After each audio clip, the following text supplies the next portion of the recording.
Got a good feeling about this. Oh! I'm Limo, and you're listening to Pitch In, a podcast series exploring the people who make sport happen and the volunteers who keep communities connected. Sport might bring us together, but volunteers are the reason we stay connected.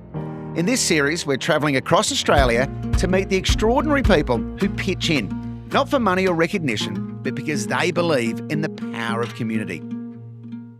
In this episode, we explore what happens when a love of sport extends far beyond playing and how athletes continue to shape their communities long after their competitive careers have ended. We hear from former elite players and community leaders who have returned to grassroots sport as volunteers, mentors and coaches, giving back to the clubs that once supported them. It's a story about sport coming full circle and the powerful impact of giving back. I'm Limo, and this is Pitch In.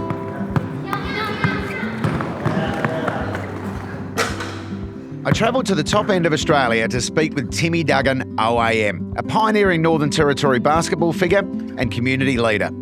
Timmy made history as the first NBL player from the NT, going on to play professionally in the 1990s before shifting his focus from the court to community impact. He is the founder of Hoops for Health, a First Nations-led program using basketball to support young people through mentoring, education and wellbeing programs. I first asked him how he founded Hoops for Health. I was doing a traineeship at the Aboriginal Medical Service in Redfern in Sydney, and on my little basketball journey, leaving Darwin, seeing family members and community members pass on before their time. And then my best mate, he took his life in the late 90s, and that kind of just gave me this impetus and a bit of drive to do something. Yeah. So that was the drive behind it. And you came back to Darwin and you decided to do something about it. So how did you go about it in those early days? I wrote it on a piece of paper. That's all I had this vision. I just wrote Hoops for Health. What are the topics of what we're going to do? Yeah. And we're going to, at the end of it, we're going to play a little bit of basketball. Yep. So that was the whole format of it. Yeah. And when we first started it, it was myself and a few volunteers. When we brought it back to Darwin, I reckon there was a group of about 5 or 6 volunteers that really got behind it, local Darwin people that could see the vision and helped out on that journey along the initial stages. In the early days, you were clearly highly motivated. You knew what you wanted to achieve. What were some of the challenges in those early days? Because I'm sure there were times where you would have thought to yourself, this is too bloody hard. Yeah. There are a number of things, and one that we still face today. Yeah. Which is thinking that Hoops for Health is just basketball. Right. And that's a big point because through our impact, we've got a bit of science to it. We've got our First Nations knowledges and experiences that we add flavour to the program. We've got the health component, and the basketball is kind of the catch. There, you know. So that was a challenge to actually market and sell the program, and people were going, they just do basketball. Well, no, there's a lot more to it than just that. Bring it in. Ready to go? Which way we want them going on defence? East to west. East to west. So which way is east to west, Shani and Maisie? That way. Yeah, the sideline to the sideline. Let's go hands in. What impact does basketball have on these kids? Is there something unique about basketball that helps these kids out? Yeah, there is. So we've connected the brain to what we do. And what we found in a lot of sport, in particular basketball and other sports, is when you've got patterns and rhythms and these repetitions, they're actually really good healing for the brain and the body when you do these types of activities. So when we're going into places like the youth detention centres or these remote communities, without realising it, movement and using these patterns on the basketball court, they actually give you a good feeling. So it started 20 years ago. When did it start inside these premises? Yeah, so the build-up of 20 years of basically volunteers. Yeah. Just in their own time, outside of work, during work, weekends, coming up with concepts and programs and putting it all together. 20 years and people actually delivering it. Yeah. It wasn't until the last 5 years we go, let's think about getting our own space, our own administrative base, because it's growing and the need and the demand was there, that we found this spot here it's basically an old car mechanics workshop that we've redesigned to provide an inspiration, place of what we call healing Yeah. for mainly our young kids to come in and feel good. Yeah, and I love it. You've got role models all over the walls, inspirational slogans. Is this how you envisage it from day one? When people walk in, they go, I can connect or relate to that person because I know them or they're my family, or Yeah. I can see what they did. And not necessarily world champions or Olympians, but I'm talking about the everyday person that is having a go. And people can relate to it. Or they might be from Maningrida or Tennant Creek or these out-of-lying remote areas, and we've got the photo up there. Oh yeah, I know those. And right there and then they're able to regulate their mind and go, this might be a little safe place where I can have a go. Yeah, nice. Have you got a photo of yourself up on the wall here somewhere? I do. People ask me that. It's kind of hidden away. So Right, okay. I'm conscious that it's not just about me.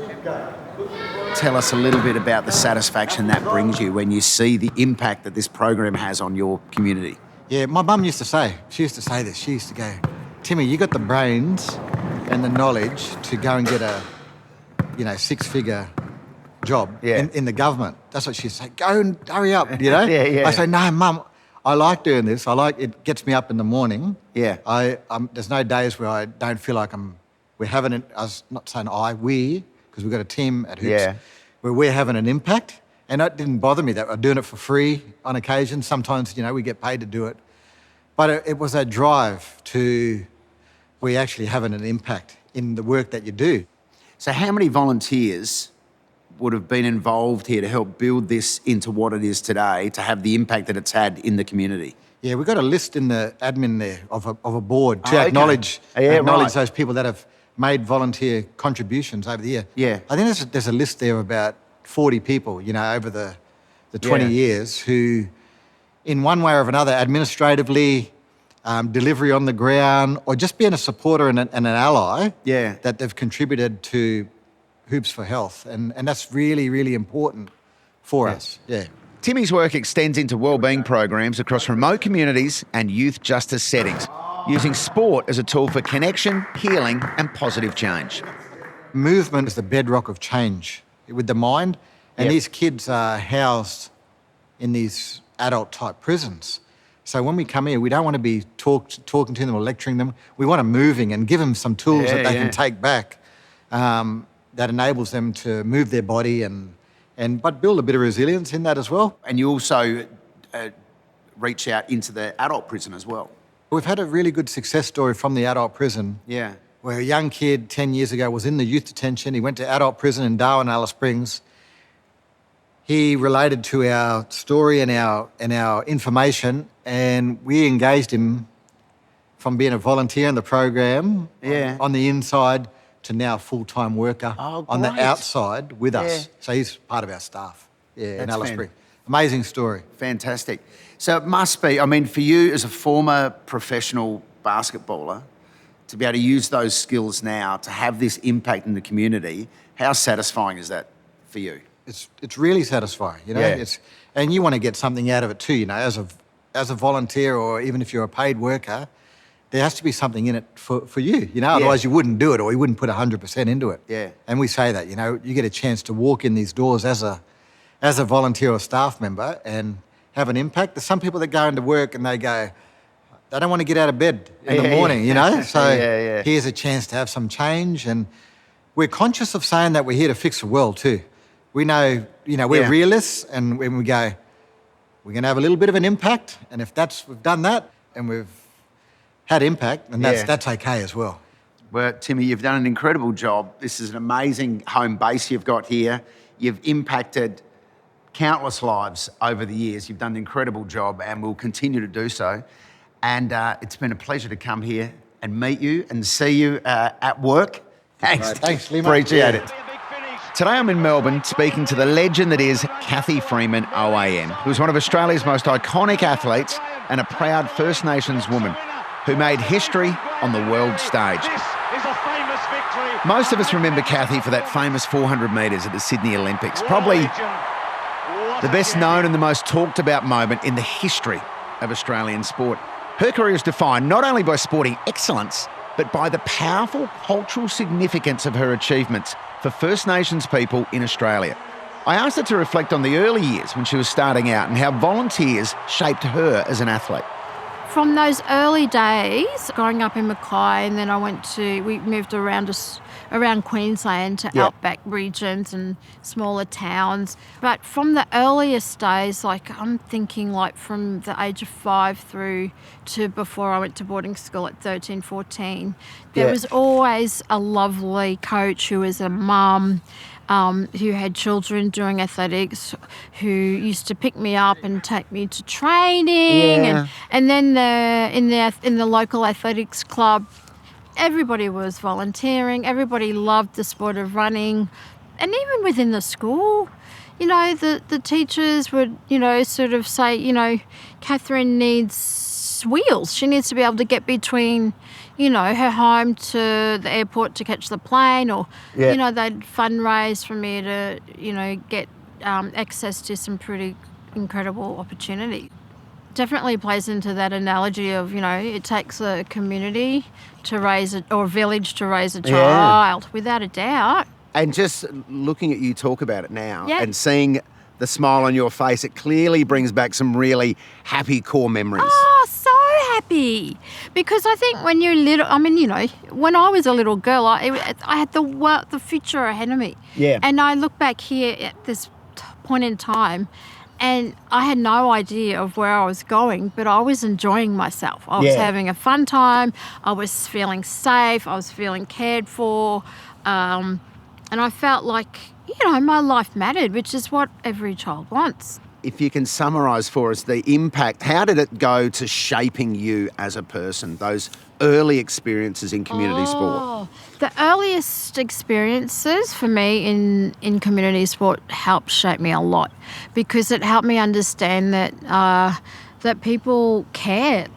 So when you think back about those times, are there moments that pop into your head? Like as soon as I say community sport, running as a kid, do you have images that pop up? I keep coming back to, a mum who would volunteer as a coach at the local athletics club, moving through into, getting closer to becoming a teenager. There were always PE teachers who would go that little bit extra and drive me and my friends to competitions, in their free time. They just volunteer at their time. Yeah, and it's probably safe to say that you wouldn't have achieved what you achieved without those people giving up their time. Without a doubt. I think they absolutely took me under their wings and absolutely, encouraged me. Mrs. Baldry was the one who sort of really took a hold of me and said, you need to go run this race, girl. And if it wasn't for her, I may not be sitting here with you now. So how important, Kathy, do you think it is for athletes like yourself who have been to the highest level to go back to or re-engage with young people who are coming up and community sports? I think it's really important for athletes like myself, who represent a kind of a possibility to young people and to people, to folks who may not, maybe, for example, in regional areas or small rural areas or isolated remote areas, who may not have opportunities like us city folk. So, but, it's, when it's a powerful bond when someone like me might go back into somewhere in the centre of Australia or some far-reaching region of Australia, and the community and the children look at me and go, "Oh my gosh, she's real. She's real. She's not just someone on TV. She's real, and she's like me. And oh my gosh." And I can absolutely relate, because I was once like that little child who was full of potential and dreams and hopes, but wasn't quite sure what it meant. So when you have someone like me go back and maybe go visit them in their school or athletics club, the world can shift for them. So what have you learned from mentoring younger athletes or supporting people behind the scenes? I believe that young people actually know. They know way more than what we realise, I think. Yeah. I don't like getting up in young people's faces and Sure. and you know, sort of, because they have to sort of in a way sort of determine their own future themselves. So with the right opportunities to just learn and thrive. I mean, we focus heavily on winning. In Yes. Australia, we love winning. Yes. And you've won, and we love that. However, Thank goodness. thank goodness. How do we shift the conversation for younger people towards participation, community, and lifelong involvement? I think it's an all-in conversation that has to be had.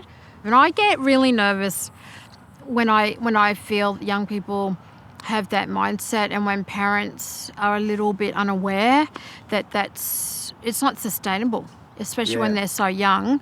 And so it should be all about fun, and it should be just about participation. And in my mind, you know, community, togetherness, and learning about, you know, the joys of just the things that sport can do for us all. So looking back on contributions you've made over the years to community sport, what do you hope you'll be remembered for?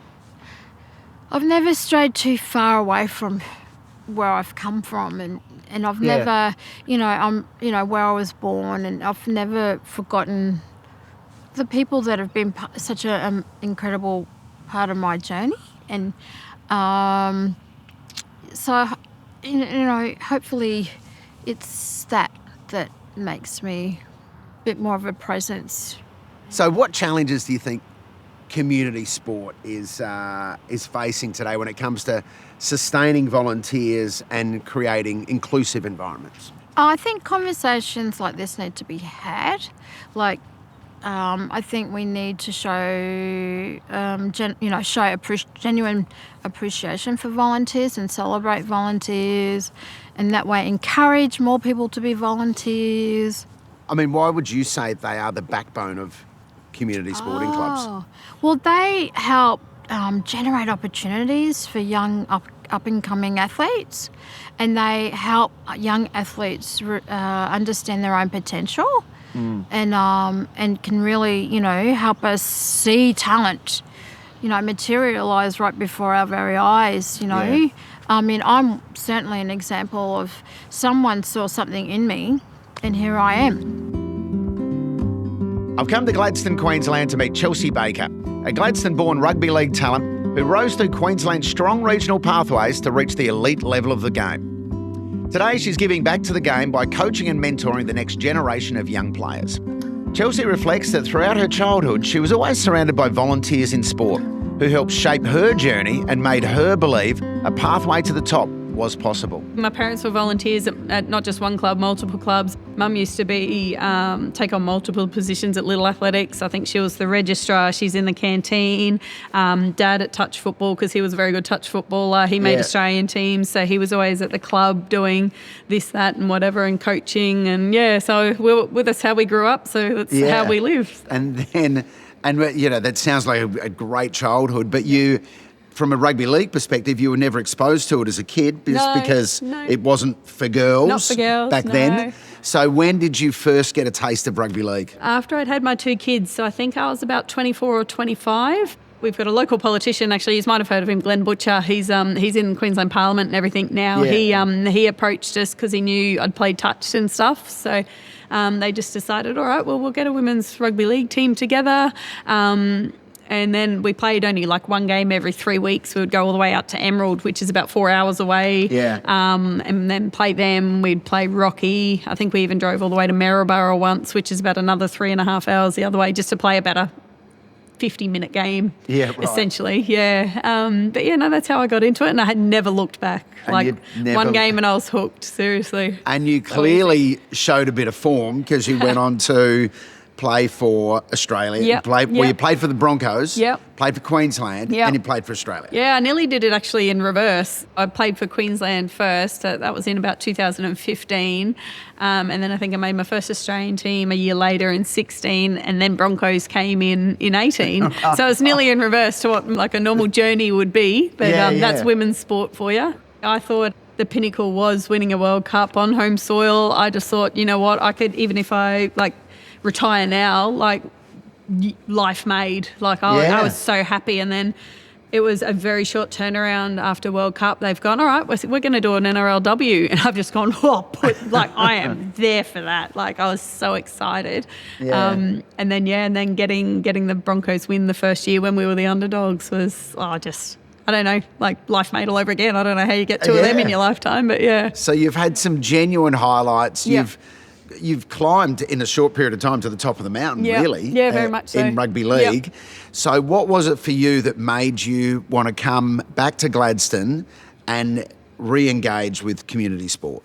Look, I don't do well sitting still, I'll give you that much. But no, being just so sport orientated for my whole life, I don't remember a year where I've never played sport or never been involved in anything. I started off coaching a little under-8s touch team first for my daughter because Matt, my husband, and I are very touch orientated. So I started coaching touch first, and it's little kids, so it was fun. And then after I got to the top level of footy and everything, I was having a conversation actually with my husband and one of his mates about the men's team here, and they were saying, like they were going to need a new coach for the next season, rah.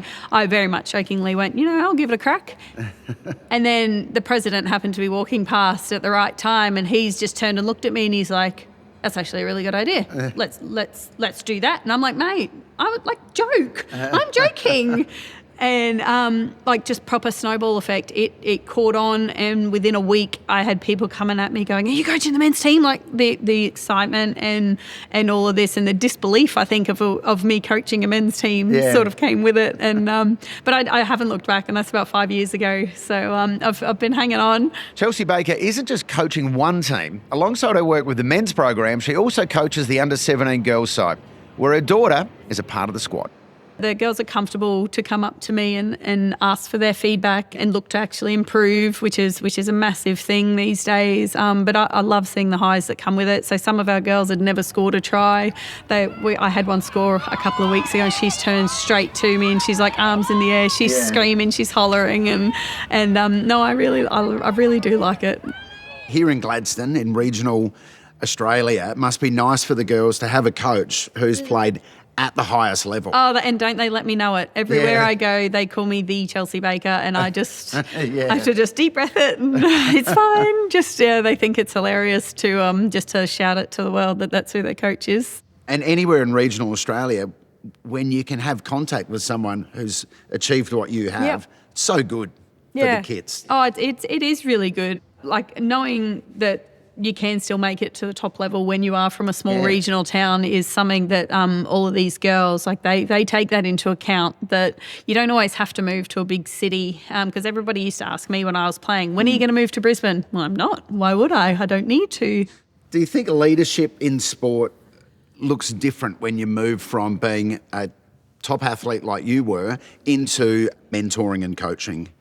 I do take on the coaching role, but at the same time I try and be a part of the team instead of, like, I don't like putting myself in my coach's shoes, if that makes sense. I like being as a part of the team. I find the girls find it much more relatable if I can be with them. And have you had moments mentoring these kids that's reminded you why sport is so important? Oh, all the time. The girls do it to me all the time. They're just little surprises. Like I had a birthday, and I don't celebrate birthdays or anything like that. But the girls all knew my birthday was coming up, and they surprised me with a cake. They surprised me with a song. They do stuff constantly to surprise me. And do you have challenges when it comes to participation and finding the volunteers that you need? Yeah, look, every club does, because I think there's a bit of a stigma around it that I think everybody thinks somebody else will do it. Oh no, they've got plenty. There's heaps of parents. Somebody else will do it. So it is, game days particularly are quite hard. Even when we do up a roster, like certain teams have to fill certain time slots. Again, everybody just assumes that somebody else has done it. And what you'll find is it is generally nearly the same people putting multiple hats on for that day. They'll sit at the gate for half an hour. They'll then come in and do the canteen for the next half an hour. They'll go watch their kid for the next hour and things like that. So you can think of a few people who are like, let's just call them volunteering legends for the time being. Yes. And when you think of those people, what does volunteering here mean to them? Oh, it's our club. We're just family. Honestly, the people that do it don't see it as anything different. They don't see it as them having to stand up or any great big thing. It's just part of who they are, and it's part of their love for this club. So they've got no issue of sitting on the gate and then going and coaching. I've done it before. I've turned up, dropped all my gear, gone and sat on the gate, or stood in the canteen for half an hour, grabbed my gear and gone back and coached. Like it's no thing. Like the people that want to do it will do it. And they won't ask for anything from it. So what motivates you to keep coming back and keep giving so much to this football club? I don't think I need a motivation. They've given everything to me. I got a life membership here last year, and in my opinion, I don't think I deserved it. I feel like I could have done so much more for them. But I think we've just built such a great family-orientated club, I think, which is what we've heard from a lot of newcomers. Yeah. We've had a massive influx of new people come to this club this year, so much so that we've had to duel up on teams and things like that, because people have just heard that the culture here and the family-orientated feeling is what they're here for. Chelsea, Timmy and Kathy Freeman, what a fun episode. That journey showed me that leaving the field doesn't mean leaving the community behind, but in fact, it means giving back as much as you can. This has been Pitch In, hosted by me, Limo. Thanks for listening. Pitch In is supported by the Australian Government.